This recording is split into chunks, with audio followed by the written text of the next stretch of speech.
부동산 시장 진짜 난리 납니다. 이거 모르고 투자 멈추면 나중에 크게 후회합니다. 안녕하세요 여러분.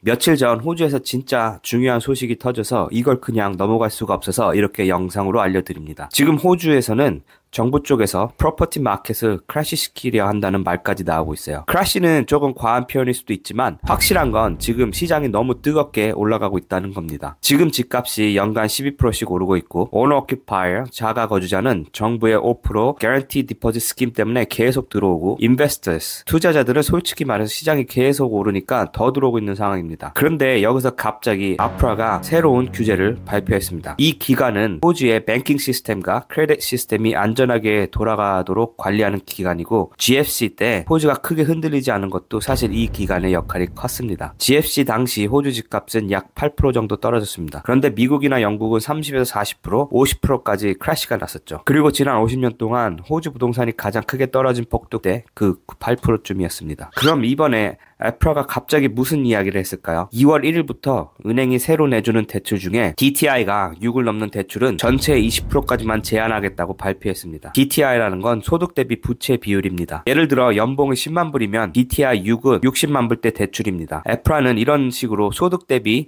6배 넘는 대출을 전체 대출의 20%까지만 허용하겠다는 겁니다. 아프라는 사람들이 지금 너무 과도하게 빚을 내고 있고 이게 금융 시스템과 하우싱 마켓 전체에 위험을 줄 수 있다고 말합니다. 그래서 지금 시작되고 있는 상승장을 좀 눌러보겠다는 의도죠. 그런데 여기서 대부분의 사람들이 모르는 아주 중요한 사실 하나가 있습니다. 지금 호주 전체 대출 중에서 DTI가 6을 넘는 대출은 고작 5.5%밖에 안 된다는 사실입니다. 즉 아프라가 20%까지 허용하겠다는 건 지금 실제 시장보다 거의 4배 높은 기준이에요. 애초에 20%까지 간 적이 없습니다. 인베스터 대출을 10.5% 정도, 오너 오큐파이어 대출의 4.5%, 그러니까 둘이 합쳐도 웨이티드 에버리지는 5.5%입니다. 즉 지금 시장에서 DTI 6이 넘는 대출은 20%에 한참 못 미치고 아프라가 말하는 제한은 사실 시장과 아무 상관이 없는 수준입니다. 그래서 이 조치는 실제 시장에 영향을 주기보다는 정치적으로 보여주기 위한 의미가 더 큽니다. 정부는 마치 우리가 하우싱 마켓을 잡고 있다 이런 모습을 보여주고 싶어 하는 거죠. 그리고 문제는 everyday Australian people, 그러니까 일반적인 사람들이 이런 메커니즘을 모르니까 겁을 먹고 시장에서 빠져버린다는 겁니다. 그러면 나중에 크게 오르는 구간을 놓치게 됩니다. 메인스트림 미디어는 이걸 가지고 또 과하게 떠들 겁니다. 하우싱 마켓이 꺾인다 이런 식으로죠. 항상 이런 식이죠. 그런데 현실은 전혀 그렇지 않습니다. 지금도 연체율은 떨어지고 있고 ABS 자료를 봐도 모기지 스트레스가 줄고 있습니다. 그러니까 사람들이 여전히 구매력이 있고 물가가 올라가도 소비가 계속되고 있는 겁니다. 럭셔리 스펜딩도 다시 올라가고 GDP도 회복 중입니다. 즉 경제는 건강하고 이런 환경에서는 부동산 폭락이 나오기 어렵습니다. 그리고 중요한 점 하나, 아프라 규제는 빅4 은행과 ADI에게만 적용됩니다. 페퍼머니, 퍼스트맥, 레즈맥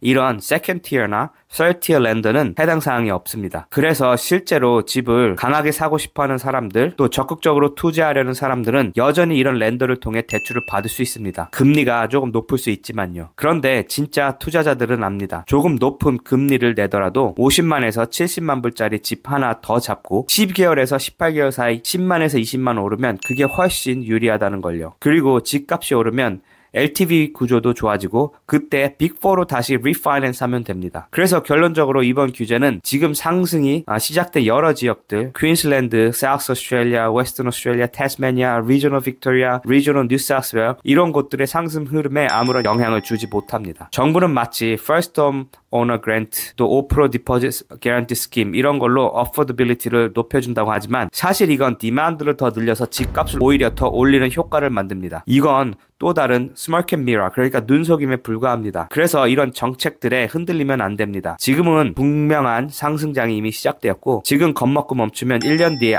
그때 살걸 이 말을 하게 됩니다. 지난 15년간 제가 이런 말을 수도 없이 들었습니다. 지금은 부동산 투자하기 좋을 때입니다. 데이터가 그걸 말해주고 있습니다. 여러분 제 이름은 케빈입니다. 구독과 좋아요 부탁드리고 이 영상 꼭 공유해주세요. 메인스트림 미디어만 보고 움직이면 기회를 놓치고 나중에 후회하게 됩니다.